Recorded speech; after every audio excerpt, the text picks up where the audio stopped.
So, first of all, we wanted to ask you, how was your experience with the pandemic? I Oh, mean, was it well, a creative journey or was it a moment to stop for you? How did you live it? I kind of just ignored it, weirdly. Like, obviously, I knew what was going on, and some parts of it were very difficult to ignore, as it kind of took my auntie, so that was really hard. So Violet's, my daughter's middle name is my auntie's name, Melissa, because she was a teacher, and she got COVID before the vaccination came out, and she died, so. Oh, that's so sad. And did she have the opportunity to meet your daughter? No. Oh, I'm He sorry about died that. literally the day after Violet was born. Oh my God. Yeah, it was really, really sad. So when we went in, she was on a ventilator, and it's just an awful story, really. I shouldn't really tell you this story because it's not very positive. But Okay. but when we talk about the pandemic, I think there's lots of things I can say about it that was actually really positive. Like we all had extra time. We weren't allowed to go to work. So that means we had to find other things to do, be creative, come up with ideas to keep ourselves happy. And did it influence something of your new album? No, not really. I don't think the pandemic did. I didn't sit and write about that horrible stuff, but I think it just gave me time to do things. Yeah, sure. But I did write one song that it's not on my new album, but it is a song I sing in the show. Mm-hmm. It was just a single that I put out before I made the album. And that was right at the beginning of the pandemic, before anything awful had happened really to my family, but awful things were happening around the world. People were crazy, certainly. People had fucking gone absolutely crazy because they were terrified of this thing that everyone, like all governments, were trying to keep us terrified for some just reasons, some unjust reasons. And then the Black Lives Matter protest kicked off. And then you see people coming together, being very caring towards each other. And then also that went too far and escalated to a madness. And people started blowing up, buildings. And then there was forest fires going on all over the place. There was like forest fires in California. Then there was forest fires in Australia. And I'm watching things online. I'm like, the world is going into a place that's like completely, it's like turmoil, but it's mostly amplified because of the pandemic. Because that's something we've had, So I wrote a song called Walk With Me. And it kind of speaks about all of those things. So it says about, when there's fires and people come to help you, and when you're having the worst time of your life and there's a hero trying to wash away all of your troubles. Now the heroes are the healthcare workers, so that whole song is about that time.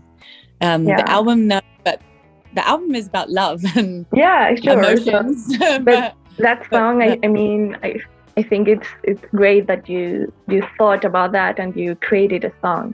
And now moving to things more happier. Yeah. Can you tell us a bit about your new album?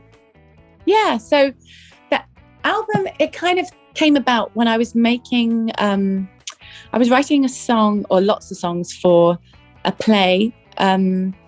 I don't know if you've ever seen The Time Traveler's Wife, the movie, but it was a book originally, then it was a movie, and now it's going to be a stage show.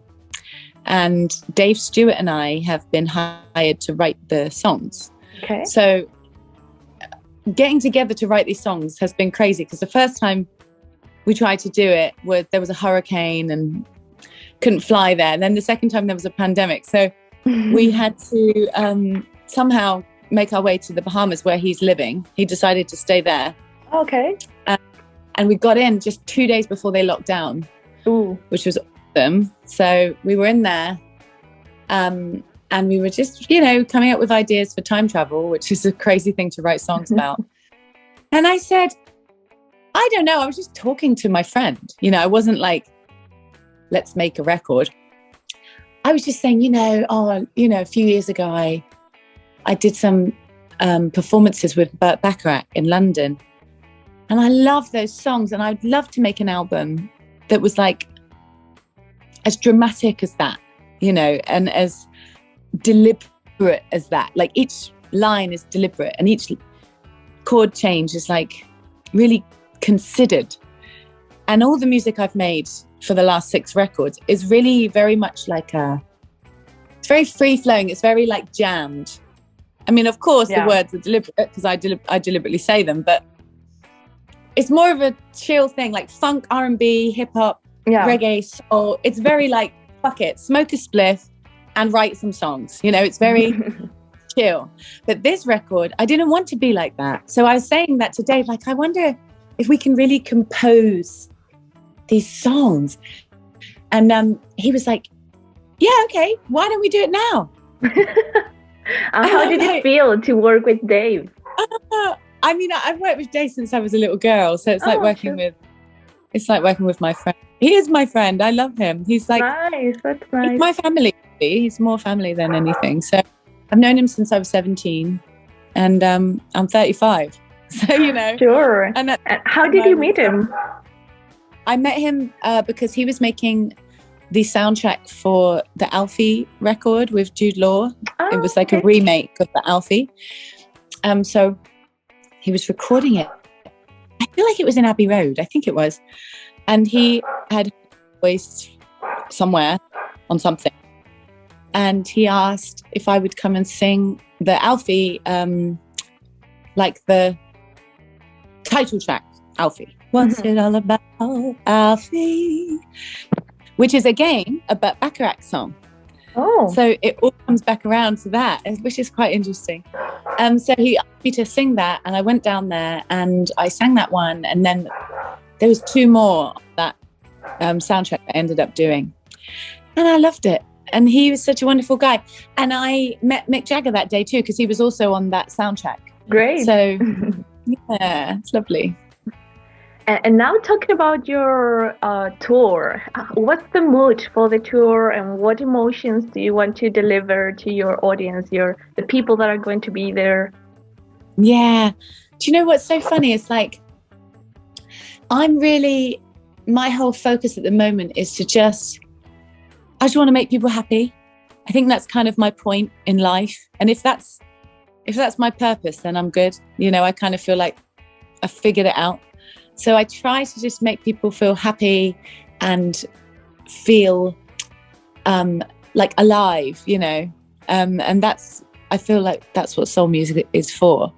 So we can all feel comforted in our sadness, and we can dance around in our happiness and feel in love together and all that. It's all just all it is a spreading of feelings. That's really what it is. Mm-hmm. So that's great. I do.